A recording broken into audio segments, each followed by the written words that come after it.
Tudo bem, pessoal? Bom, vamos continuar, nosso curso de estatística e agora nós vamos passar para o capítulo 3. Nós continuamos, a falar de medidas resumo, mas agora em termos quantitativos, O que nós vimos no capítulo 2 foi a representação das frequências e algumas representações gráficas que podem resumir um conjunto de dados o qual nós estamos interessados. Nesse capítulo 3, nós vamos focar em medidas numéricas, tudo bem? Nós vamos calcular média, moda, mediana, quartil, entre outros, para a gente descrever bem aquele conjunto de dados que estamos interessados. Bom, eu vou passar com você as medidas de posição, tudo bem? Medidas de dispersão, quantis empíricos, o gráfico box plot, que é muito útil na estatística, e os gráficos de simetria, tudo bem? Da distribuição. Bom, quanto a medidas de posição, pessoal, muitas vezes a gente quer resumir ainda mais esses dados, apresentando um valor que seja representativo, tá? O que isso quer dizer? Ao invés de simplesmente expor em gráficos, ou colocar as tabelas, às vezes nós queremos um valor que represente, uma foto, uma realidade daqueles gráficos de forma ainda mais resumida. Usualmente, a gente emprega algumas medidas chamadas de posição central, tudo bem? E aí, para as medidas de posição central, nós temos média, mediana e moda. Elas vão dar uma ideia de centralidade do conjunto de dados que nós estamos interessados, tá? E aí a gente tem algumas fórmulas para calcular essas estatísticas, tudo bem? A média, aritmética, é simplesmente, como vocês já bem sabem, a soma das observações dividido pelo número total de observações que você tem, tudo bem? Então suponha aí que você tem x1 até xn com n observações da variável x, a média aritmética, ou simplesmente média de x pode ser escrita como a soma de x1 a xn dividido por n, pelo total de observações que você tem. A gente utiliza também a notação x com uma barra em cima para expressar a média, tá?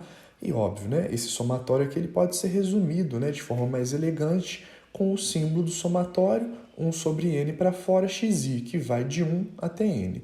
Isso e isso são literalmente equivalentes, são a mesma coisa, tá? Além da média aritmética, pessoal, que eu acredito ser a mais conhecida, a mais utilizada, nós também temos a média ponderada. E aí ela é útil quando as grandezas em jogo não têm a mesma importância, ou seja, quando a gente precisa diferenciar o peso dos elementos de um conjunto de dados, tá? Quando eu quero dar mais peso para determinada observação, a gente pode pensar... se eu não me engano, o Enem faz isso, Ele dá um peso distinto dependendo do número de acerto das questões, etc. Então, quando você quer ponderar, olha, essa questão vale mais, essa daqui vale menos. A média ponderada, que tem uma notação x barra com um W, ela é o quê? Ela é W vezes a observação somado para todos os elementos N dividido pela soma dos pesos, onde W é o peso e X é a mesma observação, assim como nós fazemos na média aritmética, tá? Resumindo, também podemos expressar isso de uma forma um pouco mais elegante com o sinal do somatório WI, XI de 1 a N sobre o somatório de WI, tá? Novamente, W é o peso, X é a observação. Multiplica cada peso pela respectiva observação, soma tudo e divide pelo somatório dos pesos, tudo bem? Ok. Em sequência, gente, além da média, nós temos outras medidas que podem ter, às vezes, representatividade maior dependendo do conjunto de dados que você está tratando, tá? A mediana, ela vai ser também uma medida de posição central, porque ela vai representar o elemento, quando todos os elementos do seu banco de dados estão ordenados de forma crescente, ela representa literalmente o elemento central, tudo bem? Ela é uma medida de posição, ela pega aquele seu elemento que está no meio e toma ele como valor da mediana. Então é um valor que deixa metade dos dados abaixo dela e metade acima. Qual que é a lógica? A mediana é MD de X. Desse valor para baixo estão 50% dos dados do seu conjunto. Desse valor para cima, os outros 50%. Tá? Formalmente, né, a gente calcula a mediana da seguinte forma. Se você tem uma quantidade de dados, né, total, que é um número ímpar, como 11, por exemplo, a mediana vai ser o elemento 11 mais 1 sobre 2, que vai dar 12 sobre 2, 6. Então, é simplesmente o sexto elemento do seu conjunto de dados quando ele é ordenado de forma crescente, tá? Isso é extremamente importante. Na média, você não precisa ordenar nada. Na mediana, você tem que ordenar do menor até o maior. E aí, dentro dessa ordenação, se você tem 11 dados, o seu sexto vai representar a sua mediana. Mas se n for par, como 12, por exemplo, vamos supor que você tem um conjunto com 12 observações. A sua mediana vai ser quem? O elemento n sobre 2, que vai ser o sexto, né? Se for n igual a 12, mais, né, 6 mais 1, o sétimo. Então, para um número par de observações, você pega o elemento n sobre 2 mais n sobre 2 mais 1, se for 12, o sexto e o sétimo, soma esses elementos e divide por 2, tudo bem? Então, esse vai ser o seu valor final da mediana. Se for ímpar, é o elemento n mais 1 sobre 2. Se for par, você tem que pegar o elemento n sobre 2 mais n sobre 2 mais 1, soma os dois e divide por 2 para achar a sua mediana. Tudo bem, pessoal? E a moda, né? Ela é literalmente o que a palavra fala. Ela é definida como algo frequente, algo que ocorre muito, algo que é muito visto, tudo bem? A moda de um conjunto de dados é simplesmente aquele valor que mais se repete, tudo bem? Então lembre-se, né, também que em alguns casos pode haver mais de uma moda, ou seja, a distribuição pode ser bimodal, trimodal, entre outros. Tudo bem? É simplesmente aquele valor que a frequência absoluta é a maior, né? Ou a relativa também, tanto faz. Mas é o valor que tem máxima frequência. Tudo bem, pessoal? Vamos para um exemplo. Mas antes de eu entrar aqui nesse exemplo 3.1, eu quero destacar uma coisa com vocês, tá? Então eu passei média, mediana e moda. Tem algo muito importante, né? Você pode falar para mim, Michel, se existe a média, por que eu utilizo os outros dois? A média, né, pessoal, ela tem um problema grave com ela, que é o quê? Vamos supor que eu tenho a turma de vocês, né, com alunos aí mais ou menos na casa dos 20 e poucos anos e tal. E aí, se eu tirar a média da idade, vamos supor que eu chegue aí a 23. Tudo bem, estou chutando, não tenho nem ideia de qual que é o valor. Mas essa seria a média. Se entrar um aluno novo no meio do semestre com 60 anos, provavelmente essa média, né, que antes representava bem, já que vocês estão todos nessa casa dos 20 e poucos, se entrar um cara de 60, a média vai ser deslocada de 23 para uns 40, por exemplo. E 40 não representa a realidade da turma. Você entra na turma, vê um monte de carinha nova, né, um monte de jovens, né, no ensino superior, e aí tem uma pessoa, né, de maior idade, porém, a característica central dessa turma é de pessoas jovens. Você tem uma que não é tão jovem. Mas, se você calcular a média, incluindo essa pessoa de 60 anos, eu vou ter um valor de 40. E, na verdade, provavelmente ninguém vai estar nem perto dessa idade. Então, nesse caso, em que nós temos a inclusão ou valores extremos, tanto para cima quanto para baixo, presentes, né, nesse conjunto de dados, a média ela se torna uma medida, digamos, mentirosa da realidade. Ela distorce, ela não te passa uma posição central. E aí, no caso da mediana, gente, quando você tem uma pessoa entrando, ela vai entrar lá no final da ordem crescente. Então, os seus elementos centrais, né, você talvez saia aí de só o elemento do meio para somar os dois do meio e dividir por 2.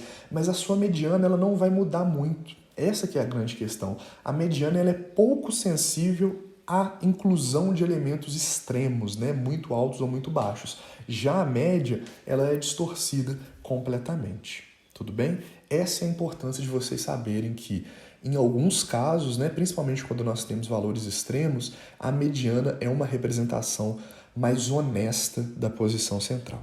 Tudo bem? Beleza. Então vamos para um exemplo, né? Vamos pegar aqui o exemplo 3.1, né, de uma variável quantitativa discreta, um conjunto. Para uma variável quantitativa discreta, podemos utilizar tanto a tabela 2.5 de frequência com os dados ou o conjunto de valores para a gente calcular medidas de posição central, né?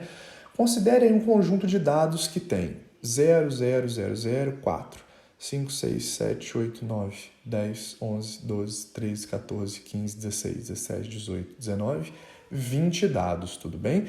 Onde temos 0, 1, 2, 3 e 5. Como eu calculo as minhas medidas de posição central, pessoal? Vamos começar pela média. Somo todo mundo e divido por 20, que é o total. Somei, deu 33 sobre 20. A minha média é 1,65, tudo bem? Esse é o meu valor da média.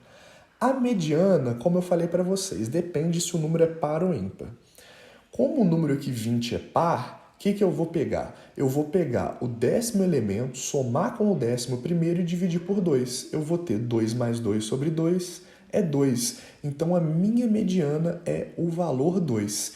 E a minha moda? Qual desses elementos mais se repete? Se a gente contar aqui, a gente vai ver que o 2 se repete 1, 2, 3, 4, 5, 6, 7 vezes. Ele é o valor que mais se repete nesse conjunto de dados. Então, a minha moda é simplesmente 2 também. Então eu calculei, olha, a minha média é 1,65, mediana 2 e moda 2. Essas são as minhas principais medidas de posição central. Tudo bem? Ah, Michel, mas e se ao invés de pegar todo esse conjunto de dados, eu quisesse usar a tabela 2.5, que tem os valores categóricos da variável discreta, a frequência absoluta e a frequência percentual? Como que com essa tabela eu consigo chegar ao meu valor da média, da mediana e da moda? Vejam bem, o que eu vou fazer? Vocês concordam comigo que somar o 0 4 vezes é a mesma coisa que multiplicá-lo por 4? Se eu tenho que é 0 e 4 é a frequência, 4 vezes 0, 5, vezes 1, 7, vezes 2, 3 vezes 3, 1 vezes 5. Eu multiplico a frequência absoluta pelo valor da variável categórica, discreta aqui, quantitativa, e divido pelo total, que é 20, que eu tenho. Então, eu associo cada frequência absoluta ao valor e divido pelo total. Vou chegar ao mesmo 1,65. Tudo bem? E, Michel, para eu calcular a minha mediana, como eu faço? Olha, veja bem, pessoal. Você vai ter que ter o 10º e o 11º elementos, porque são 20. Onde eles estão? 4, 9. Aqui, o 2 é do 10º até o 16º elemento. Então, o 10º e o 11º estão nessa categoria 2. Então, eu sei que ambos são 2, porque essa categoria é só uma repetição do valor 2. 2 mais 2 sobre 2, 2 também. E a minha moda na tabela fica até mais fácil, Qual que é a maior frequência absoluta? 7, que é relativo ao 2. Então, eu posso utilizar tanto o conjunto de dados total quanto a minha tabela de frequências para chegar aos mesmos resultados literalmente, tá? 1,65, 1,65, 2 e 2, 2 e 2. Beleza, vamos agora para o exemplo 3.2, em que a gente vai sair da quantitativa discreta e vai para a quantitativa contínua, tá? A determinação das medidas de posição para uma variável quantitativa contínua, quando o conjunto de dados está disponível, segue o mesmo procedimento, tá? Se a gente tem aqui todos esses dados aqui de salários, A gente tem 36 observações, tá? Como que eu calculo a média? Somo todas e divido por 36, vai dar 11,2. Como eu calculo a mediana? São 36, então eu tenho que pegar 36 sobre 2, que é o 18º, mais o sequente, que é o 19º, somar e dividir por 2. Se eu contar aqui, eu vou chegar que o 18º é 9,8 e o 19º 10,53. Dividido sobre 2, 10,165. E a moda, Michel? Se você tiver esse conjunto de dados aqui, pessoal, todos eles são diferentes entre si. Então, não existe moda se você olha os dados separados, tá? Não tem. Ninguém se repete aqui mais de uma vez, já que eles têm valores decimais e todos estão distintos, em inteiro e decimal. O que a gente faz? Chega à conclusão que não tem moda. Beleza? Média 11,12, mediana 10,165 e a gente acha que não tem moda. Beleza, Michel, mas e agora se ao invés de ter esse conjunto com os 36 valores, eu tivesse a tabela, tá? A tabela de frequência absoluta relativa, como a gente tem aqui, tudo bem? O que eu faria? Por quê? Eu consigo calcular ainda as minhas estatísticas, né, de localização central, de posição central? Consigo, mas agora você vai chegar a valores aproximados, pessoal. Por quê? Porque você vai tratar classes e ponto médio da classe. O ponto médio é uma representação média de cada classe. Entre 4 e 8, ponto médio é 6, entre 8 e 12 é 10 e assim sucessivamente, como a gente viu lá na aula anterior. Então eu vou usar o ponto médio e multiplicar ele por quem? Pela frequência absoluta. Quando a variável era discreta, você não precisa de ponto médio. Você tem os valores, né, que ela assume discretos. Você multiplica a frequência pelo valor e chega no mesmo valor. No caso do intervalo, né, para variáveis contínuas, a gente pega o ponto médio. Então ele vai dar uma aproximação. Vamos ver se essa aproximação é boa, tá? Eu vou pegar então o quê? Qual que é o ponto médio da classe entre 4 e 8? É 6. Vezes 10, que é o número de elementos. Da próxima classe, ponto médio 10 vezes 12, e vou fazer isso para cada uma e dividir por quanto, Michel? Por 36, porque eu estou multiplicando a frequência absoluta pelo ponto médio. Vou chegar a um valor aproximado de 11,22 para a média. A média era quanto? 11,12 para 11,22. Ela dá uma pequena distorção, mas ainda é muito próximo, tudo bem? Pensando que você não observa esses valores todos e tem só essa tabela, você está chegando em um valor muito bom. Beleza, e a mediana, como eu falei para vocês, são 36 valores. Então eu vou pegar o 18º, somar com o 19º e dividir por 2. Nesse caso, o que eu vou fazer? Olha, Michel, eu sei que os 10 primeiros valores estão na primeira classe. Depois eu tenho mais 12. Então, na segunda classe, eu tenho do 11º até o 22º. Então, o 18 e o 19 estão na segunda classe. Tudo bem? Vocês concordam comigo? E aí, o que eu faço para essa segunda classe? Para calcular a mediana? Assim como na média, a gente vai usar para calcular a mediana o ponto médio. O ponto médio da segunda classe, que contém o 18º e o 19º elemento, ele vai ser 10. Tudo bem? Então, o que eu faço? Eu represento cada elemento como 10, tá? 10 mais 10 sobre 2, ele vai dar aproximadamente, né, 10 como mediana. Óbvio, né? 10 mais 10 sobre 2 é 10. Mas eu falei aproximadamente porque esse valor é uma aproximação com base no ponto médio. Então, a minha mediana foi 10. Ela era quanto? 10,165. Ótimo aproximação também, tudo bem? Vocês estão vendo que mesmo só com a tabela e não conhecendo esses dados, só conhecendo a distribuição e os pontos médios, a gente consegue chegar em valores muito próximos do que é a realidade, tá? De 11,12 para 11,22 e de 10,165 para 10. E por fim, agora a gente pode calcular aproximadamente a moda, não pode, gente? Por quê? Porque aqui eu tenho as classes e dentro de uma classe eu consigo contar quantos elementos tem. Qual é a classe que aparenta mais elementos em valor absoluto? É a segunda, é a classe que tem 12 elementos e o ponto médio 10. Então, novamente, eu vou usar o ponto médio 10 como a minha moda, tudo bem? Então, agora eu consigo calcular uma moda que também vai ser 10.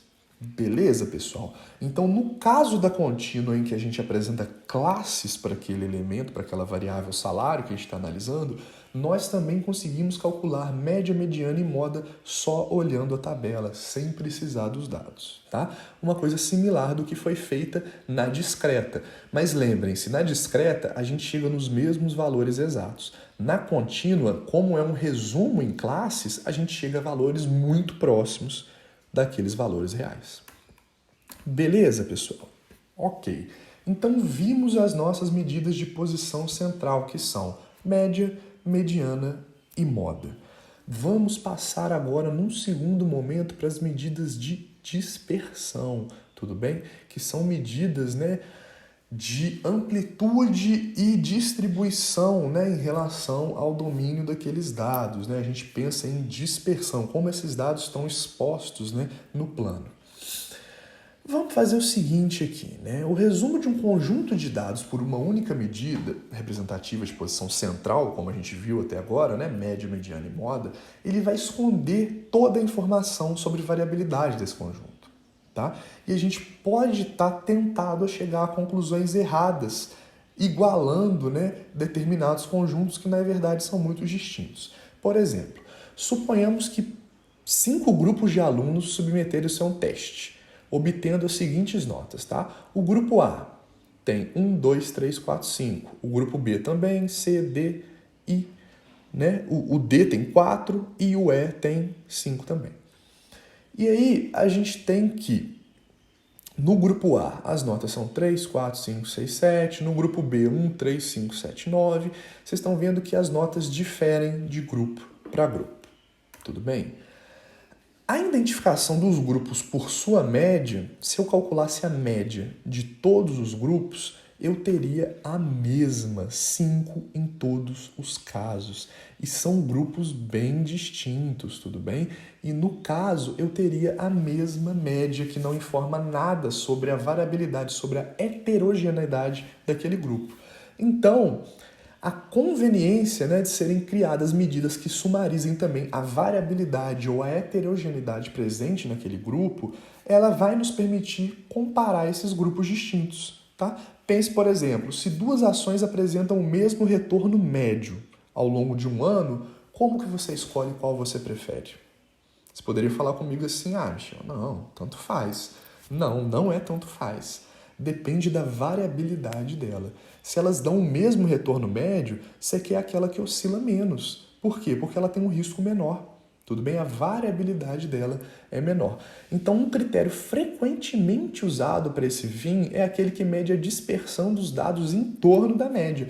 Então, você pensa aí na distância que esses dados estão da média. À medida que os dados estão muito distantes, você tem uma variabilidade maior. À medida que eles estão bem próximos desse valor 5 médio, você tem uma variabilidade menor, né? Então, o princípio básico é a gente analisar os desvios das observações em relação à média, tá?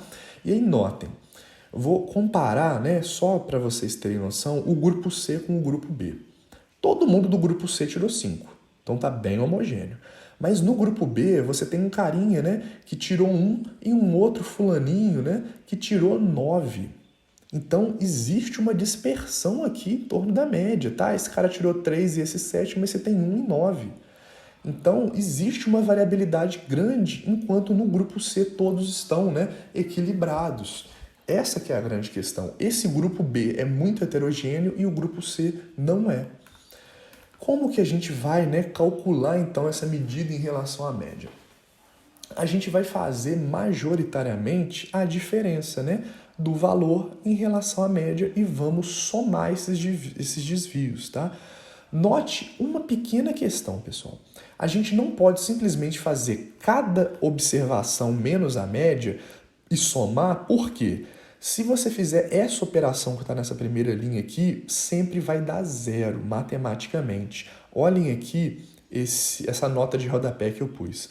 Se você fizer o somatório de xi menos x média, onde i vai de 1 a n, e somar isso, você vai ter literalmente n vezes a média menos n vezes a média, que vai dar 0. Então, a gente não pode simplesmente fazer o somatório dos desvios. A gente precisa fazer em valor absoluto ou quadrático, né? Para a gente ter uma representatividade. Por quê? Senão, se eu fizesse essa primeira equação aqui da linha, eu teria 0 para todos os casos. Isso não me adiantaria em nada. Então, o que eu faço? Eu considero o valor absoluto, né? Ou o valor quadrático, tudo bem? Porque, nesse caso, eu vou ter valores para comparar entre grupos distintos, tudo bem? Então, pessoal, o uso desses totais, ele pode causar dificuldade se a gente compara com conjuntos de dados com números distintos, tá? Eu vou dar um exemplo. Uma coisa é você pegar aqui o conjunto que tem 5 alunos, outra coisa é o conjunto que tem 4, tudo bem? Ele tem números distintos, então você precisa ponderar o tamanho do grupo para você chegar, né, num resultado factível. Então, nesse somatório absoluto e quadrático que eu cheguei, a gente vai fazer o quê? A gente vai dividir por n, para dar uma ideia da quantidade de elementos que tem. E aí, quando nós fazemos o somatório do valor absoluto por n, a gente vai chamar essa equação de desvio médio. Tudo bem? Desvio médio. E se a gente fizer o somatório ao quadrado, né? Somar isso, dessa diferença ao quadrado, desculpa, por n, a gente vai ter o que a gente chama de variância. Tudo bem? Desvio médio e variância. Desvio médio é valor absoluto, variância é quadrático, tudo bem? Vamos calcular, né, isso aí para os grupos. Notem, como que a gente faz o desvio médio para o grupo A? A gente pega cada elemento do A e subtrai da média, que é 5. Né? A média é 5 para todos os grupos, como eu falei aqui para vocês nesse slide 13. Então, a gente pega 3 menos 5, mais 4 menos 5, 5 menos 5, etc. Tudo isso em módulo, dessa forma. Ó. Módulo de 3 menos 5, mais módulo de 4 menos 5, até chegar no último elemento e divido pelo total, vai dar 1,2. Tá? A variância, eu vou fazer um raciocínio similar, mas ao invés do módulo, eu estou usando o quadrado. Tá? 3 menos 5 ao quadrado, mais 4 menos 5 ao quadrado, sucessivamente, que vai dar, dividido por 5, um valor de 2. Tudo bem, pessoal? Beleza. E agora, já para o grupo D de dado, eu vou ter a mesma lógica dos cálculos, né? Mas o grupo mudou. Notem que o grupo D é de um jeito, o grupo A é de outro.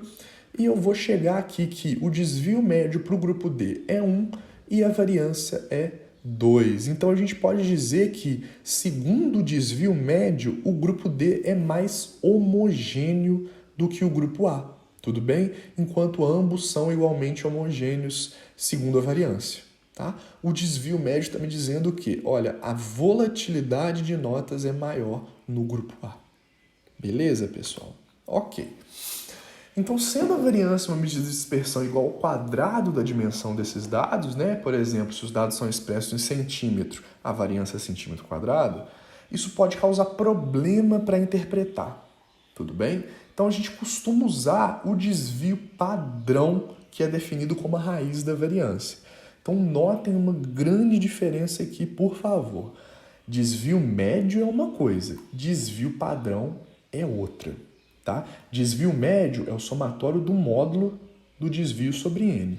Desvio padrão é a raiz da variância, que é a diferença quadrática sobre n. Tá? É a raiz. Tudo bem, gente? É diferente de eu pegar esse desvio médio. Então, a gente usa muito mais, pessoal, dentro da estatística, o desvio padrão como uma medida, né? Ambas as medidas de dispersão DM e DP indicam uma média qual será o erro, né? O desvio comedido ao tentar substituir cada observação pela medida resumo do conjunto em questão. Mas a gente utiliza mais o desvio padrão porque, uma vez que você calcula a variância, basta você tirar a raiz para achar o seu desvio padrão, tá? Então, notem, as maiores medidas que nós temos aqui são variância e desvio padrão. Se você calcula as duas para cada um desses conjuntos de dados, você vai ver qual desses dados está mais, qual desses conjuntos de dados está mais disperso, né? Qual oscila mais longe em relação à média, tudo bem, gente? Ó, se você calcular o desvio padrão e a variância do conjunto C, você vai ter 0. Enquanto, se você calcular aqui do conjunto A, vai ser o que a gente viu aqui, 2, tudo bem? Para a variância e raiz de 2 para o desvio padrão. Então, desculpa, aqui em cima, gente, aqui é o conjunto D. Do conjunto A é 1,2 para o desvio médio, né? 2 para a variância e raiz de 2 para o desvio padrão. Então, enquanto você teria um desvio padrão de 0 no grupo A, no grupo C, no grupo A você vai ter um desvio padrão de raiz de 2, tá? Então, qual que é maior, 0 ou raiz de 2? Raiz de 2. Então, a volatilidade do grupo A é maior do que a volatilidade do grupo C e o grupo A é mais heterogêneo, enquanto o grupo C é mais homogêneo. Tudo bem, pessoal? Além disso, existe uma aplicação muito legal do desvio padrão que eu quero falar para vocês, que é o caso das ações, né, como a gente tinha discutido. Em geral, na literatura econômica, né, principalmente na macrofinanças ali, a gente adota o desvio padrão do retorno como o risco que é o que eu falei para você. Se você tem dois ativos, né, dois papéis, duas ações de empresas diferentes, e você espera que elas deem em média o mesmo retorno, qual delas você escolhe? A tendência é você olhar o segundo momento, que é o quê? A volatilidade, a dispersão desses retornos. Aquele que tem mais dispersão é mais arriscado. Você vai então, se a média do retorno é a mesma, você vai no menos arriscado. Tudo bem? Por quê? Porque ali a probabilidade de ocorrer a média é maior do que no que é mais volátil. Beleza, gente. Então vimos aí medidas de posição, medidas de dispersão. A medida de posição central, média, mediana e moda, pessoal, a gente costuma chamar aí de primeiro momento da distribuição. Já as medidas de dispersão, né, desvio padrão e variância, a gente costuma chamar de segundo momento da distribuição dos dados. Beleza? Então notem aí o poder que a gente tem. Por mais que você tenha vários conjuntos distintos com a mesma média, para você conseguir comparar, você precisa calcular aí a variância para ter uma ideia, né, de qual é a variabilidade em torno dessa média. Beleza, gente? Ok. Feito isso, a gente vai passar para os quantis empíricos, tá? Que é o quê? É a lógica da gente dividir esse conjunto de dados em vários, né, percentuais. Enquanto na mediana a gente divide ali no meio, 50 para trás, 50 para frente, nos quantis empíricos a gente pode dividir, por exemplo, 25%, 50%, 75%. Tudo bem? A gente pode ampliar esse recorte, né, de quantidades dos dados, tá? Então, tanto a média quanto o desvio padrão, eles podem não ser também medidas adequadas para representar um conjunto de dados. Por quê? Pode ser que tanto média e desvio deem o mesmo valor para conjuntos muito distintos, tá? O que isso acontece? Eles são afetados de forma exagerada por valores extremos. É o que eu tinha falado para vocês. Se o desvio padrão usa a média, e a média, se entrar um valor de extremo, como eu falei para vocês, uma pessoa de 60 anos numa sala cheia de alunos de 20, distorce a média. Distorceu muito a média, o que acontece com o desvio padrão? Vai ser distorcido igualmente. Tá? Então, eles podem não ser tão adequados dependendo do conjunto de dados que você tem. Porque são afetados de forma exagerada por valores extremos e apenas com estes dois valores não temos ideia da simetria ou assimetria da distribuição de dados. Você não sabe se os dados estão mais concentrados abaixo ou acima da média, por exemplo. Tudo bem? Vamos pensar aqui num problema A que eu estou dando para vocês. Pense em um conjunto de idades dos alunos da turma, tá? 18, 19, 20, 21 e 22. Onde você tem a média desse conjunto, tá? Esse item 1 barrinha aqui em cima é a média, que é você somar isso e dividir pelo total, que é 5, vai dar 20. E o desvio padrão é 1,58. Tudo bem? Então você tem aqui 18, 19, 20, 21, 22. Olhem o que acontece se um novo aluno com 80 anos entra nessa turma. Tá? Você tem uma turma aí com 18, 19, 20, 21 e 22. Mesmos dados, mas agora um cara de 80. A média ela vai disparar para 30 e o seu desvio de 1 vai para 24. Então você distorce totalmente os valores por conta de uma observação a mais. Então, como eu falei aqui no slide anterior, média e desvio são muito afetados por observações discrepantes. Veja bem, uma pessoa de 80 fez com que a média da turma seja 30. Isso não representa bem a maioria da turma, tudo bem? Que tem ali na casa dos seus 20, como mostrava anteriormente. E o desvio, então, ele vai ser de 1,5 para 24. Você vai ter um desvio absurdamente amplo, tá? Então, ocorre, né, perceptivelmente as distorções nos valores. Dizemos, então, que uma medida de localização ou dispersão é pouco resistente quando for muito afetada por mudança de uma pequena proporção dos dados. Olha só, eu adicionei um dado a mais só, nesse total de 5. Eu pus um dado, tudo bem? E distorceu de forma gritante as minhas estatísticas. Então, o que a gente vai tentar fazer, como eu falei para vocês? A gente tem, no caso, a mediana, que seria uma medida mais adequada, né? Aqui eu estou repetindo aquilo que eu falei para vocês lá no primeiro tópico. A mediana, né, ou quantil 50, ela vai ser menos sensível a essa mudança. Olhem aqui, a gente tem 5 observações, um número ímpar. Então, a mediana é simplesmente quem? 5 mais 1, 6 sobre 2, 3. É o terceiro elemento, é 20, tá? A mediana desse grupo. Agora, quando eu adiciono o aluno de 80 ao mesmo grupo, a minha mediana, agora eu tenho 6 observações, tudo bem? Então, eu vou pegar o quê? A terceira e a quarta, somar e dividir por 2. Ela saiu de 20 para 21,5. Ela mudou, mas ela mudou muito pouco. Enquanto a média pulou de 20 para 30, a mediana mudou de 20 para 21,5. Então eu continuo com uma representação mais fidedigna, né, da realidade daquele grupo, mesmo que eu tenha adicionado um cara de 80 anos, tudo bem? Então eu sei aqui que a minha mediana, né, ela vai ser equivalente ao quantil 50. Por quê?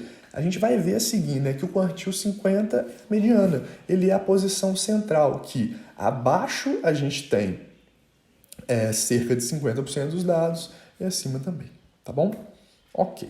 Vamos ver com exemplo, né, os dados históricos de retornos de dois ativos, A e B, negociados no mercado de capitais, tá? A gente tem o retorno de A aqui, com essas sequências, e o retorno de B, com essas daqui.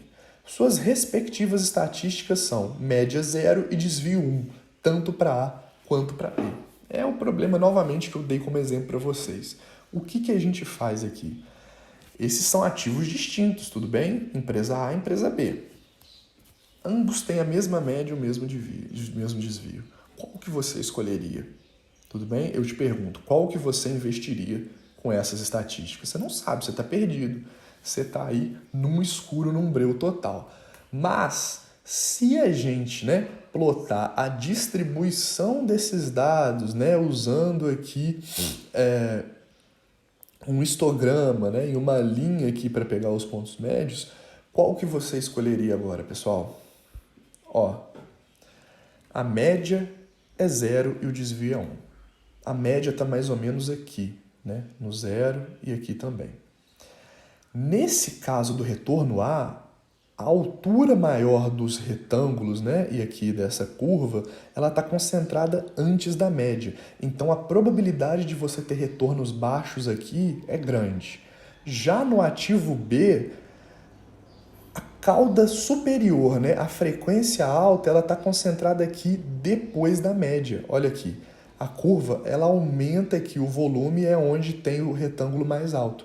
Então, aqui no ativo B, você está com retornos concentrados acima da média.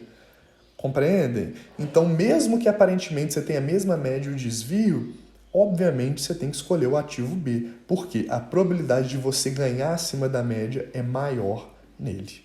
Tudo bem, pessoal? Ok. Então, vamos definir, né?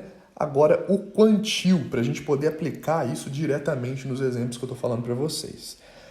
Para a gente contornar, né, esses fatos, né, outras medidas têm que ser consideradas, como eu falei. Vimos que a mediana é o valor que deixa 50% dos dados abaixo e 50% acima.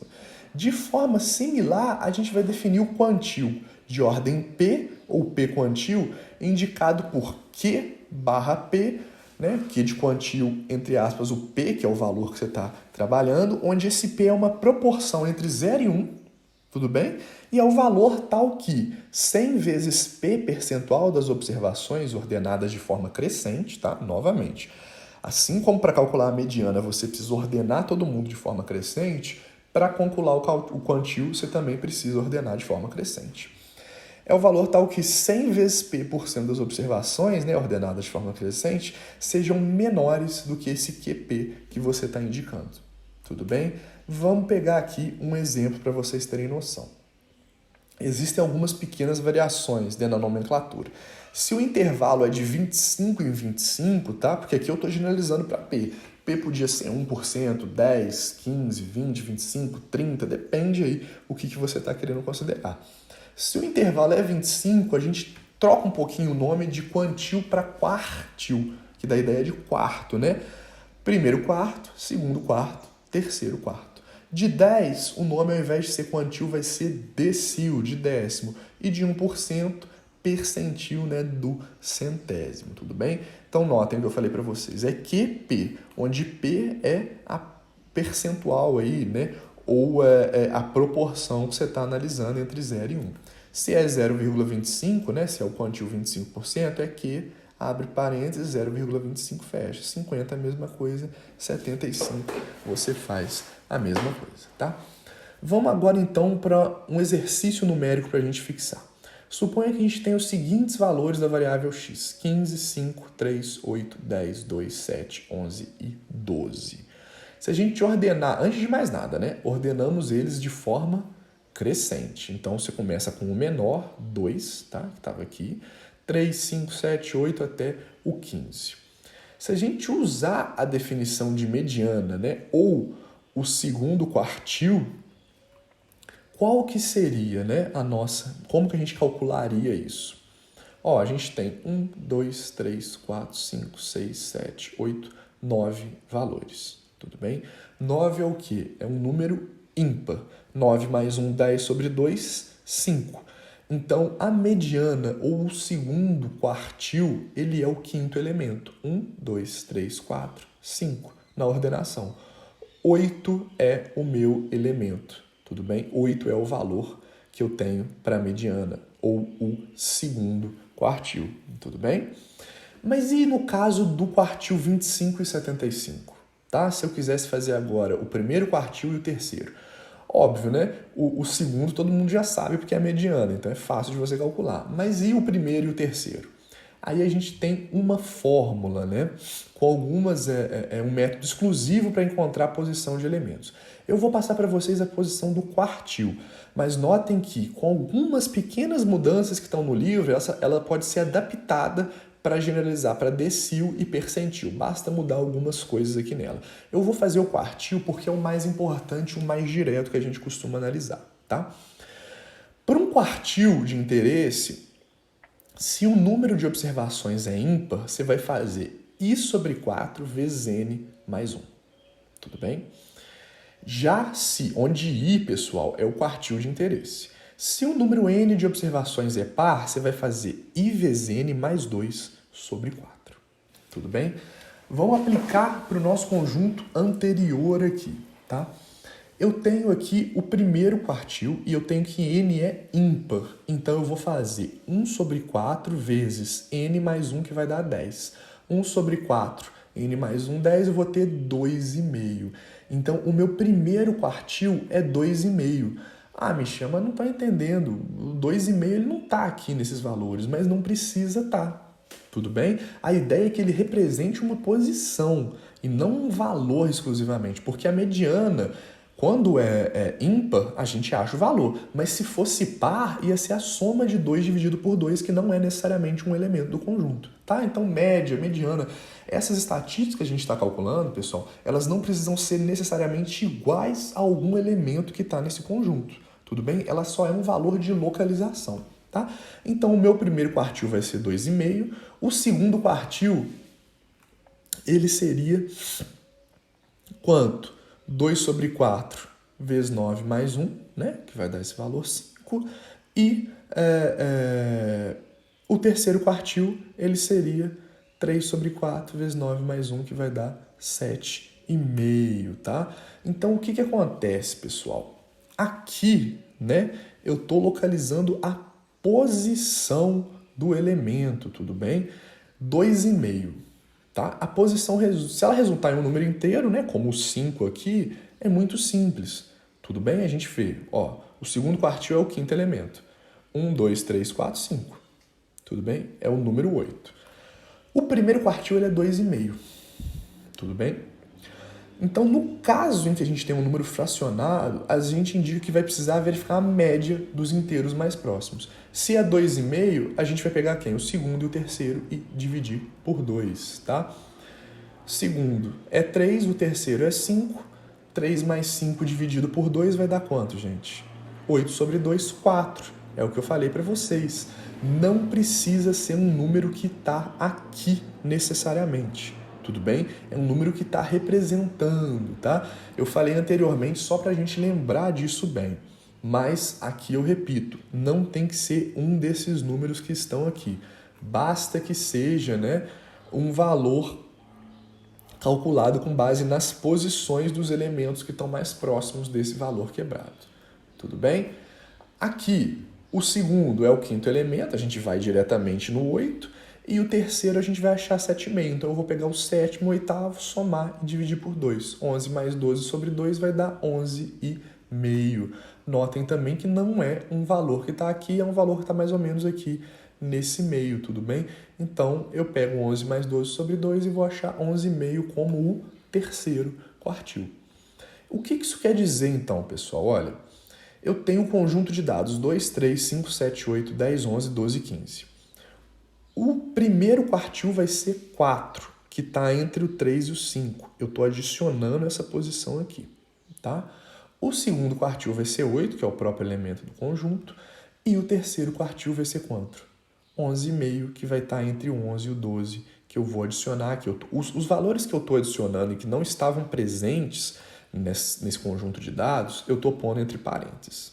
Tudo bem, pessoal? Então, notem. Olha aqui. Abaixo do 4 a gente tem 25%, abaixo do 8, 55%, abaixo do 11,5, 75%, né? E chegando até o 15 a gente tem o quê? 100% dos dados. Tudo bem? 1, 2, 3, 4, 5, 6, 7, 8. A gente faz essa divisão com base na localização. Beleza, pessoal? Ok. Então, vamos agora para um exemplo para vocês verem como que os quartis eles não vão mudar tanto se a gente adicionar valores extremos, algo similar ao que eu fiz aqui, tá? Na idade.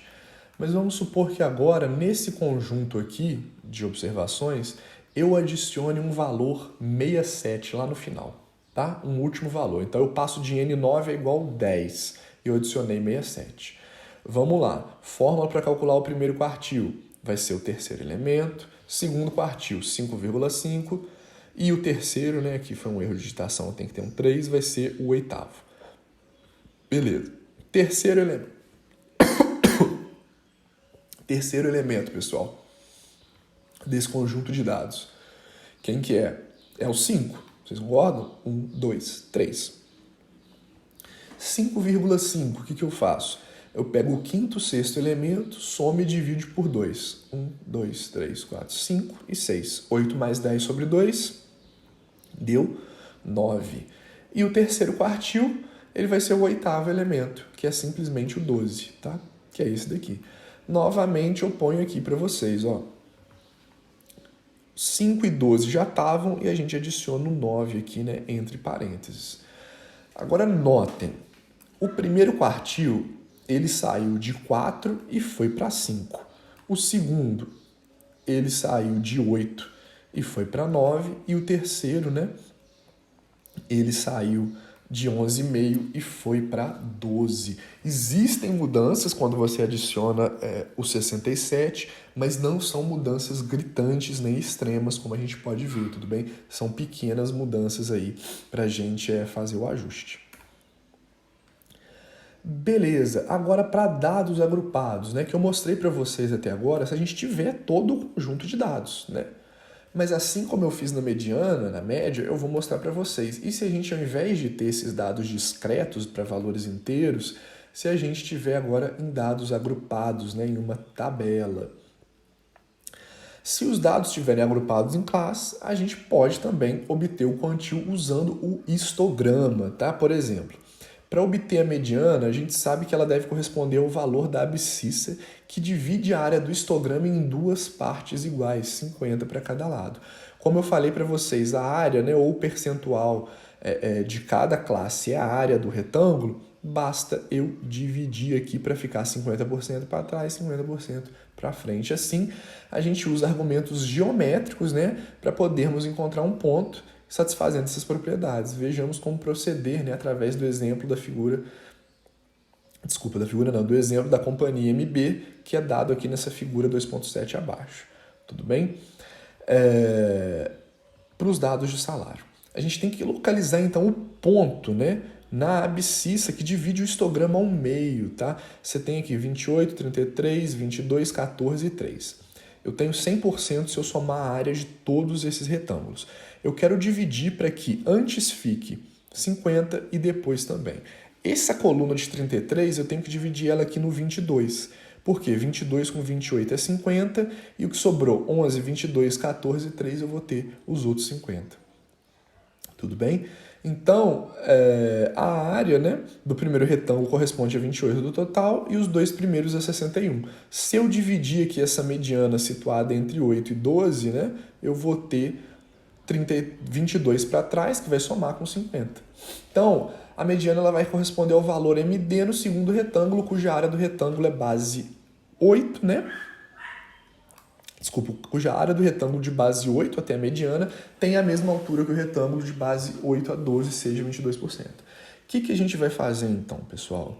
Ó, se essa área toda, né, eu coloco a base 12 menos 8 dividido por 0,33, que é a área total dele, a mesma proporção tem que ser respeitada para eu achar esse valor que corta ele no meio. Então, se 12 menos 8 sobre 33 tem um valor, esse valor aqui, MD, menos 8, né, que é o inicial, dividido por 22, que é a área que eu quero para dividir, tem que respeitar essa proporção. Eu resolvo isso daqui, passo esse cara dividindo e esse daqui somando, eu vou achar que o MD é 10,67, tá? Então eu fiz simplesmente uma regra de proporcionalidade, né? Se 12 menos 8 sobre 0,33 tem uma proporção, quando eu cortar um pedaço desse retângulo, né, esse valor aqui subtraído de 8 dividido por 22%, que é a área desse retângulo azul escuro, ele tem que respeitar a mesma proporção. Então a gente acha que a mediana é 10,67. Tudo bem? O cálculo dos quantis pode ser feito de forma análoga a esse cálculo da mediana, né, usando novamente argumentos geométricos do histograma. Então, como exemplo, vamos olhar o quartil 0,25, né, que ele deve estar na primeira classe, porque a proporção da primeira classe é quanto? 28. Eu tenho que cortar um pedaço aqui para sobrar 25, tudo bem? Então, o quartil 0,25 menos 4, né, que é esse primeiro valor, dividido, né, pela proporção que eu quero, que é de 25%, ele tem que ser igual ao quê? 8 menos 4 dividido por 0,28. Fazendo essa proporção e isolando esse termo aqui, eu vou achar que ele é 7,57. Tudo bem? Ok, então eu consigo calcular cada quartil dessa forma, na proporção geométrica da área dos retângulos. Beleza, pessoal? Isso daqui facilita muito a nossa vida, tá? Por quê? A partir do momento que você tem a tabela de classe, ó, vamos voltar lá para ela. Deixa eu achar ela aqui, pessoal, só um minuto. Veja bem, de 4 a 8 e o percentual aqui 28% aproximadamente, poxa, você consegue já fazer. Você sabe que 8 menos 4 sobre 28, né, por cento, como eu falei para vocês, ó, vamos lá.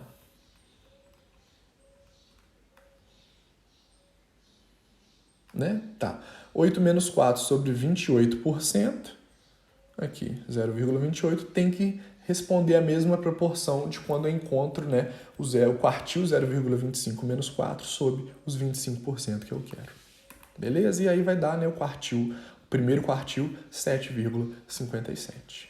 Ok, gente. Isso aqui você pode fazer para os 75, para os 50, você pode fazer para todo mundo, que é a mesma lógica, como eu mostrei para a mediana. Tá? Façam em casa aí. Eu fiz o segundo quartil e o primeiro. Façam o terceiro para treinar. Outra coisa interessante, pessoal, que a gente tem como medida de dispersão, né, é a distância interquartílica, tudo bem? Ela vai ser uma medida alternativa ao desvio padrão, né? Ela é uma distância entre os quartis definida como a diferença entre o terceiro e o primeiro quartil. Ela vai ter, assim como a mediana pode substituir a média, essa distância interquartílica ela vai poder substituir o desvio padrão. Beleza? Então a gente diz que uma medida de localização ou dispersão é resistente quando, se a gente mudar uma pequena coisa, né, com um valor muito extremo, a mudança nessa estatística ela é pequena, né? Então a mediana, assim como os demais quartis, é uma medida resistente, ao passo que a média não é, né, nem o desvio padrão. Para ilustrar esse fato, pessoal, vamos considerar uma população de 30 municípios no Brasil. Se destacarmos Rio de Janeiro, São Paulo, a média descartarmos, tá? Desculpa. Se a gente tira desses 30 Rio e São Paulo, a média das populações dos 28 restantes é de 100 e a mediana de 82, tá? Para todos os dados, incluindo essas cidades, a média sobe para 145, ao passo que a mediana é 84. Então, note, Rio e São Paulo, que obviamente vão ser, né, populações extremas com mais de 1 milhão nesses municípios, a gente tem que, se eu removê-los, eu tenho média 100, ao passo que se eles tiverem, a média é 145. Para a mediana é de 82 para 84. A mudança é muito menor na mediana do que na média, reforçando novamente, né, que nem sempre essas medidas nossas diretas de média e desvio padrão, elas são boas representatividades do conjunto de dados que a gente tem, principalmente se existem valores extremos, tá?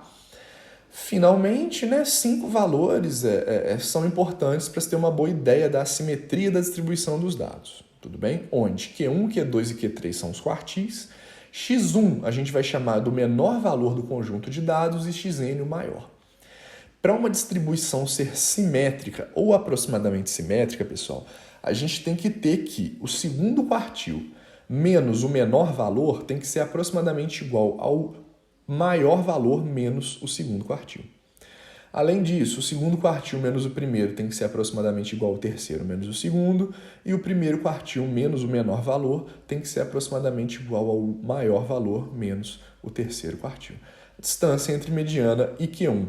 Q3 menores do que distância entre os extremos Q1 e Q3, tudo bem? Onde a diferença Q2 menos o menor valor é chamada de dispersão inferior e o maior valor menos Q2 é a dispersão superior. O que eu estou mostrando para vocês é que, ao contrário do desvio padrão, que é um valor fixo, quando eu utilizo os quartis, eu posso ter uma ideia até da própria concentração e distribuição desses valores. Se a distribuição é simétrica, significa que os valores estão bem distribuídos, né, às distâncias da média. Ela pode ser assimétrica, como a gente vai ver, e aí ela pode estar mais concentrado, né, antes da média ou depois. Tá? Uma distribuição simétrica é esse caso aqui, de uma normal gaussiana, né, que a gente vai ver mais para frente, onde entre o primeiro e o terceiro quartil a gente vai ter aproximadamente aí 50% das observações. Tá? A lógica dessas diferenças serem próximas, pessoal, é a lógica que segue desse gráfico. Aqui tem o maior valor, aqui o menor, primeiro, segundo e terceiro quartil. Tudo bem? Beleza. Então, visto, né, gente, a medida de posição, as medidas de posição principais, média, mediana e moda, medida de dispersão, variância e desvio. Expliquei para vocês que essas medidas aqui podem ser falaciosas se a gente tem valores extremos. Então, para isso, os quantis e a mediana, eles podem, né, dar uma realidade mais apurada do conjunto de dados. A gente tem, né, consequentemente, aí, o box plot, que é o quê? É um gráfico com os quantis, tudo bem? As informações contidas nesses gráficos, pessoal, dos 5 números, podem ser traduzidas graficamente num diagrama, né, que a gente vai chamar de box plot ou caixa de bigodes, tá? O que a gente faz? A gente vai ter aqui a nossa distribuição, né, visualmente desse jeito. Olha, onde esse asterisco aqui em cima dessa linha é os valores extremos positivos, o asterisco embaixo os extremos negativos. A primeira, né, aresta da caixa é o primeiro quartil, a segunda o segundo quartil e a terceira o terceiro quartil, tudo bem? A distância do primeiro e do terceiro, né, é essa distância interquantílica. A distância do terceiro até, né, o limite, que acima dele tem valores extremos, é 3/2 da distância interquartílica e para baixo a mesma coisa. Tudo bem? Então, para a gente construir esse diagrama, a gente tem que considerar um retângulo onde estão representados mediana e quartis. A partir desse retângulo, pessoal, para cima, segue uma linha até o limite mais remoto que não exceda esse limite superior aqui, tá? Essa linha pontilhada é como se fosse o limite superior. Ah, Michel, pode ter dado acima dele? Pode. É o que a gente vai chamar de outlier, ou dados extremos. E são esses dados que complicam a média e o desvio padrão. Tá? E aqui a mesma coisa. Abaixo do limite inferior são os outliers negativos, né, que estão muito abaixo, muito extremos para baixo e também complicariam a média. O limite superior, gente, essa linha pontilhada, a gente vai definir ele como o terceiro quartil mais 1,5 vezes a distância interquartílica, tudo bem? Enquanto o limite inferior vai ser o primeiro quartil menos 1,5 vezes a distância interquartílica, tudo bem? Esse gráfico aqui, ele vai dar para a gente uma noção de distribuição. Vejam que a área acima da mediana é maior, tudo bem? Então a gente tem aí uma ideia de concentração dessa distribuição, se está acima ou abaixo da mediana, se tem outlier ou não tem, né? Quais são os limites dela. Beleza, pessoal? Ok, então esses valores compreendidos, né, entre esses dois limites, eles vão ser chamados de valores adjacentes. As observações que estiverem acima do limite superior ou abaixo do inferior são chamadas de pontos exteriores, né, ou outliers, como eu falei para vocês, tá? Que são representados aqui por asteriscos. Vamos pegar um exemplo, né, para a gente ir finalizando e vendo como isso acontece. Retomemos o exemplo dos 15 maiores municípios do Brasil, né, ordenados pelas populações. Os valores quartílicos vão ser Q1, 105,7, Q2, 135,8 e Q3, 208,6. Beleza? A gente tem, então, que o limite superior é 362 e o inferior é menos 48, ok? Se a gente tem todos os quartis e os limites, a gente pode o quê? Calcular, né? Desenhar esse gráficozinho aqui, beleza?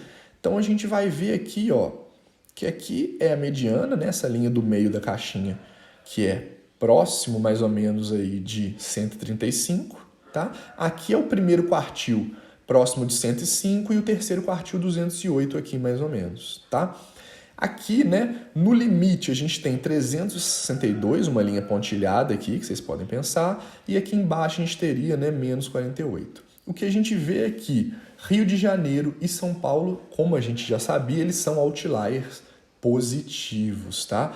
Enquanto aqui a gente tem Salvador bem aqui em cima, São Gonçalo baixo, mas não sendo outliers, eles estão dentro dos limites que a gente estabeleceu.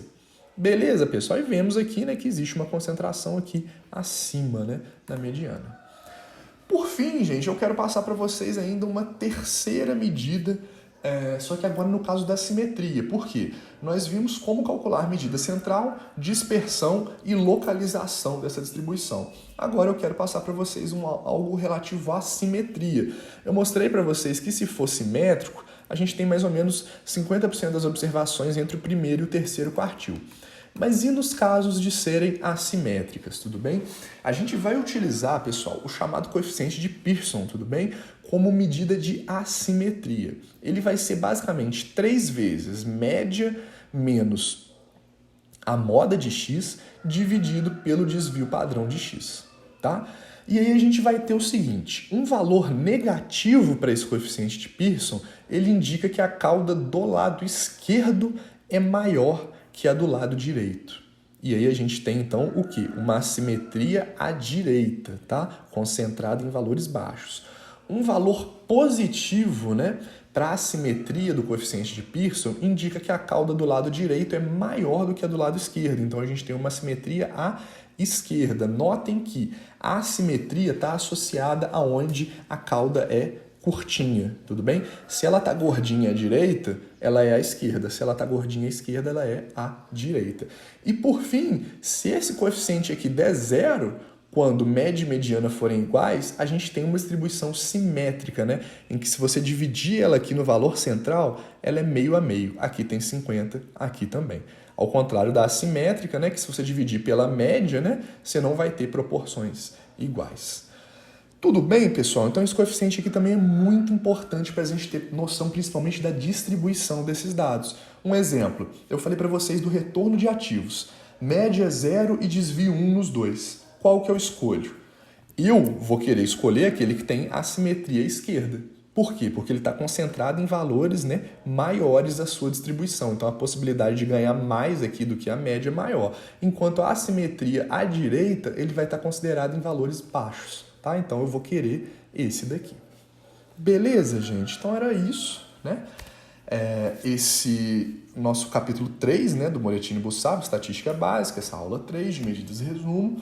Espero que vocês tenham entendido, né? É uma aula com conceitos básicos, mas que avança um pouco naquilo que eu acredito que vocês já tinham noção. E estou à disposição. Beleza? Me contactem, tirem dúvidas e me passem, né, se tiver alguma coisa que não ficou muito claro. Era isso, muito obrigado. Até a próxima.